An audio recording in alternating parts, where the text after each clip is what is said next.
สบายดีพ่อแม่พี่น้องที่อยู่ในลาวและอยู่ต่างประเทศ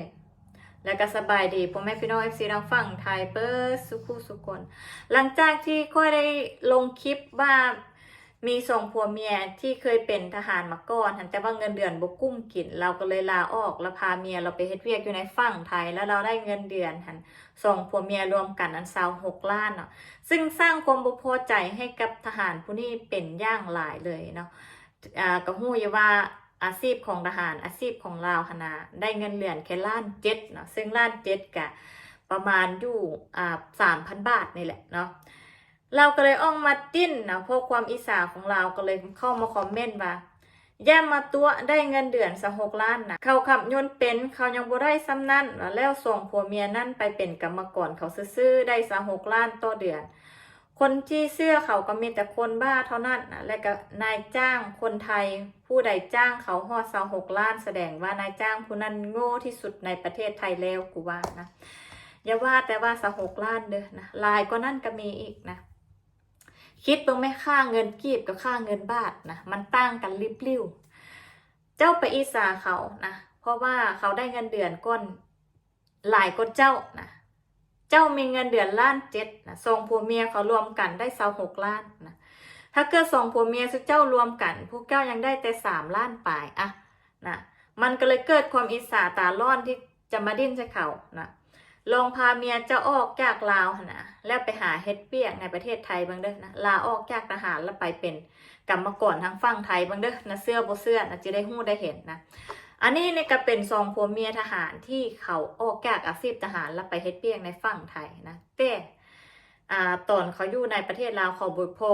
บ่กุ้มอยู่กุ้มกินนะเฮ็ดให้ชีวิตเขาบ่ได้ดีขึ้นจนมาเดี๋ยวนี้นะหลังจากไปเป็นแรงงานอยู่ในทางฝั่งไทยแล้วได้เงินเดือนพอกุ้มอยู่กุ้มกินมีเงินเก็บนะมีเงินสร้างเฮือนนะอันนี้ขนาดเป็นกรรมกรยัง26 ล้านแล้วลองเขาเป็นผู้ขับยนต์คือเจ้าว่าไหมจีบเงินเดือนฮอด200-300 ล้านพุ่นประจักษ์นะถ้าเขาขับยนต์เป็นอยู่ในประเทศไทยได้นะมันได้สูงมันได้หลายอีกนะเงินเดือนเจ้าน้อยบ่จำเป็นต้องไปอิสาเพียงแต่เจ้าลาออกนะอาชีพทหารที่เจ้าเป็นอยู่ตอนนี้แล้วไปเป็นแรงงานอยู่ในประเทศไทยนะเจ้าจะได้เงินเดือนคือเขานั่นแหละนะเจ้าคิดตามมาค่าเงินนะ10,000 บาทเท่ากับ6 ล้านปลายของประเทศลาวเกือบ7 ล้านแล้วนะแล้วส่งผัวเมียเขาปะเนี่ยเขาไปเฮ็ดเปียกอยู่ในฝั่งไทยผู้นึงตกเกือบ20,000แล้วที่เขาได้นะ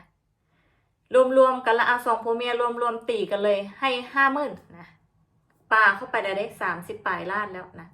อันนี้นี่เราบอกแต่ว่านี่บ่ได้รวมติปได้เขาเป็นเล็กเสิร์ฟเข้าใจบ่เขาจะบอกให้เขาไปเป็นเล็กเสิร์ฟนะเขาบ่ได้ไปเป็นผู้ครับเครื่องบกเครื่องบินยังเขาไปเป็นเด็กเสิร์ฟซื่อๆเขายังได้26 ล้านนะคิดเบิ่งไหมนะแล้วมีหลายคนที่เขามาคอมเมนต์นะเขาบอกว่าตัวเราผู้เดียวเราได้23 ล้านเฮ็ดเวียกในประเทศไทยได้แล้วเป็นหัวหน้าคุมคนนะเฮ็ดเวียกให้กับหัวหน้าคนลาวเรายังได้23 ล้านคนเดียวแล้วก็ยังมีคนบอกอีกว่าคนเดียวเฉพาะคนเดียวเราค่ะนะเฮ็ดเวียกเดือนนึงนะเกือบ40,000 ปลายเราคุมงานคุมทุกอย่างให้กับหัวหน้างานเฮ็ดบัญชีให้หัวหน้างานเราอันนี้กรรมกรนะอาชีพของพวกเขามีเกียรติมีศักดิ์ศรีมียู่มีกลิ่นกนเจ้าอีกเจ้าเป็นทหารที่ได้ชื่อว่าเป็นคนมีเกียรติศักดิ์ศรีเตบ่มีที่บ่แปลกใจที่เจ้าจะไปอิจฉาคนที่ได้เงินเดือนหลายกว่าเจ้านะที่เขาได้เงินเดือนสูงกว่าเจ้าเข้าใจได้นะอยู่ประเทศลาวหันบ่มีไผได้เงินเดือนประมาณนั่นเด้นะย่างสูงสุดก็2-3 ล้าน4-5 ล้านนะอาชีพคนลาวที่เฮ็ดเวียกอยู่ในประเทศลาวเป็นพนักงานมาก็5-6 ล้านเนี่ย5-6 ล้านนี่หายากได้นะแต่คนที่เขาเฮ็ดเวียกในประเทศไทยนะบ่ได้ใช้วุฒิการศึกษาอย่างแต่เขามีเงินเก็บมีเงินกิน20 ปลายล้าน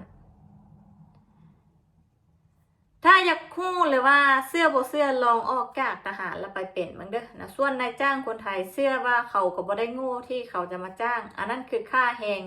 ที่ทางต้นประเทศเขากำหนดมาแล้วก็เขาได้ค่าแรงให้กับคนงาน ของเขาตามที่เขาตกลงกันนะดีบ่ดีในหู้บอกว่าคนที่ได้เงินเดือน20ปลายล้านน่ะนะส่งผัวเมียรวมกัน20ปลายล้านนั่นนายจ้างหันฮอดเวลาปีใหม่สงกรานต์นายจ้างให้เพิ่มไปอีกนะเพื่อเป็นค่าขวัญกำลังใจในการเฮ็ดเวียกร่วมกันที่ผ่านมาได้เงินไปอีกนะตอนกลับบ้านกลับซ่องไปหาญาติพี่น้องอยู่ในบ้านเกิดของตัวเองมันบ่ได้มีแต่เท่านั้นเลยมันยังมีเงินมันยิบปะย่อยนะเงินเงินติ๊บปีกคนเฮ็ดเปียกเสิร์ฟห้านอาหารคือสองผัวเมียที่ได้26ล้านเนี่ยนะ26ล้าน2คนรวมกันบ่ได้รวมติปนะเราบอกบ่ได้รวมติปย่ำยืนยันเลยว่าเราเป็นทหารแท้อาชีพของเราเป็นทหารมาก่อนเป็นทหารเกือบ10 ปีบ่มีกินอะว่าเรายอมนะยกธงขาวยอมลาออกจากทหารเราจึงไปสู่ประเทศไทยนี่นะลองเบิ่งไหมเจ้าคือกันนะลองออกจากทหารนี่นะเราไปเป็นแรงงานอยู่ไทยเบิ่งเพื่อเกิดเพื่อรุ่งเพื่อว่ารุ่งเรืองคือเขาสินะอันนี้เพียงแต่ว่าประเทศไทยได้ออกจากประเทศนี่ไทยนี่ไปสู้ประเทศอื่นอีกนี่ได้หลายกว่านั้นอีกนะได้หลายกว่านั้นอีกเลยอันนี้ในขั้นฐานว่าไทยนะเขาจ้างแรงงานมื้อละ400บางคนก็ได้หลายกว่านั้นอีกนะมันขึ้นกับการจ้างงานของหัวหน้ามันขึ้นแต่ว่าอาชีพที่เฮ็ดนะเพราะว่าทุกอาชีพมันบ่ได้จ้างคือกันนะแต่ว่าขั้นต่ำรวมกันแล้วได้เป็น10,000ปลายนะได้เป็น12,000ยากที่ไล่ขั้นต่ำตีให้เลย12,000นะบางคนเฮ็ดเบี้ยก็เขาโดนเขาก็เพิ่มขึ้นให้เทื่อละ2,000เทื่อละ3,000นะขึ้นให้ทุกปีบางคนก็อาจจะเข้ามาเริ่มต้นที่15,000ขึ้นไปนะก็ขึ้นให้2,000 3,000ลองคิดบ้างไหมว่าเขาจะได้เท่าไหร่ละการันตีได้เลยว่าเขาได้เงินหลายกว่าประเทศลาวหัน2-3 เท่านะอย่าไปสู้อิสาเขานะอย่าสู้ไปอิสาพาชีวิตตัวเองหันออกแก้วมองนั่นให้ได้ไปสู้โลกเสรีไปสู้โลกที่มีเงินใช้มีเงินจ่ายมีเงินไปหาหมอเวลาเจ็บเป็นเด้ออย่าสู้ไปอิสาเขานะอันทหารอาชีพที่ว่าเงินเดือนเพียงแต่ว่า1.7 1.8 ล้านอันอยู่มัน